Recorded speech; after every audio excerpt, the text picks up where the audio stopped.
तो ये जो है हमारा कंक्लूजन पार्ट है। जो एक बढ़ता हुआ गुस्सा था कॉलोनियल गवर्नमेंट के अगेंस्ट, वो बहुत सारे अलग अलग ग्रुप्स और इंडियन क्लासेस को साथ में ला रहा था एक कॉमन संघर्ष के लिए। ये संघर्ष था आजादी के लिए। और ये कब की बात है? जब फर्स्ट हाफ था 20th सेंचुरी।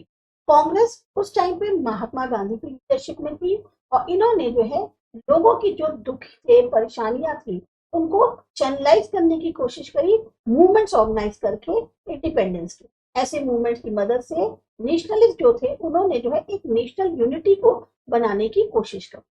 पर जैसा कि हमने देखा है कि अलग अलग ग्रुप्स और क्लासेस ने हिस्सा लिया, पर उनकी जो आकांक्षाएं, उम्मीदें थी, वो बिल्कुल ही अलग थी। अब जैसे हर एक की परेशानियां बहुत सारी थी, ऐसे ही फ्रीडम जो कॉलोनियल रूल से था, वो भी अलग अलग लोगों के लिए अलग अलग मायने रखता था। किसी को किसी तरीके से आजादी चाहिए थी, किसी को किसी तरीके। कांग्रेस जो है लगातार कोशिश कर रही थी कि ये जो डिफरेंस है इनको सॉल्व किया जाए और इंश्योर किया जाए कि जो एक ग्रुप की डिमांड है उसके कारण या उसको पूरा करने में दूसरे की जो डिमांड है वो ऐसा ना हो छूट जाए। ये प्रिसाइसली क्यों किया गया? क्योंकि जो यूनिटी थी मूवमेंट के अंदर, वो टूट ना जाए। बेसिकली उन लोग की कोशिश ये थी। नहीं तो होता क्या था कि अगर एक की डिमांड पूरी कर दी, दूसरे की नहीं करी, तो मूवमेंट के दौरान बहुत बार ऐसा भी हुआ कि यूनिटी टूट जाती। हाईएस्ट पॉइंट जो कांग्रेस की एक्टिविटी और नेशनलिस्ट यूनिटी के थे, उसमें जो है बहुत बार ऐसा हुआ कि दौर देखने को मिले जब लोगों की एकता नहीं थी या ग्रुप्स के आपस में ही जो है बहुत ज्यादा मनमुटाव हुआ। दूसरे शब्दों में कहें, जो उभर के आ रहा था वो एक ऐसा नेशन था जिसमें बहुत सारी आवाजें थी और ऐसी आवाजें जो कॉलोनियल रूल से आजादी चाहती। यहाँ पर फिगर 14B देखेंगे आप। विमेन का जुलूस निकल रहा है बॉम्बे में क्विट इंडिया मूवमेंट के दौरान। अब यहाँ पर क्विट इंडिया मूवमेंट दिया हुआ है। क्विट इंडिया मूवमेंट क्या था?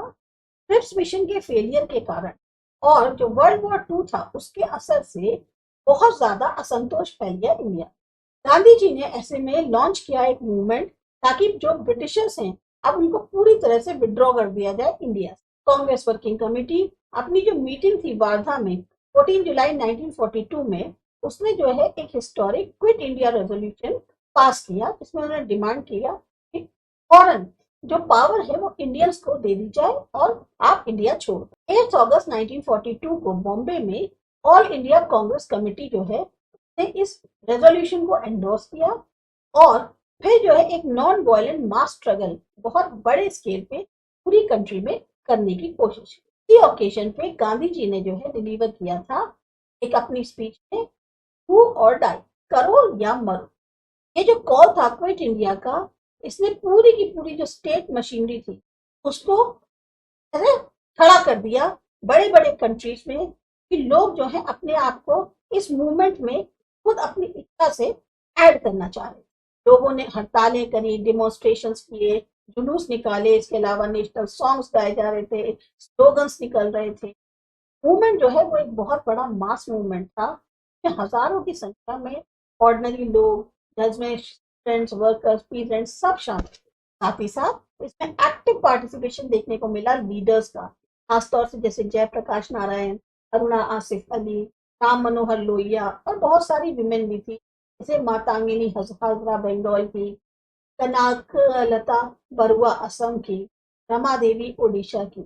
पर ब्रिटिशर्स ने भी फोर्स से रिस्पॉन्ड किया और उन्होंने जो है इस मूवमेंट को दबाने में भी उनको एक पूरा साल लगा। तो ये आपका चैप्टर था। आपको अच्छा लगा, समझ में आया?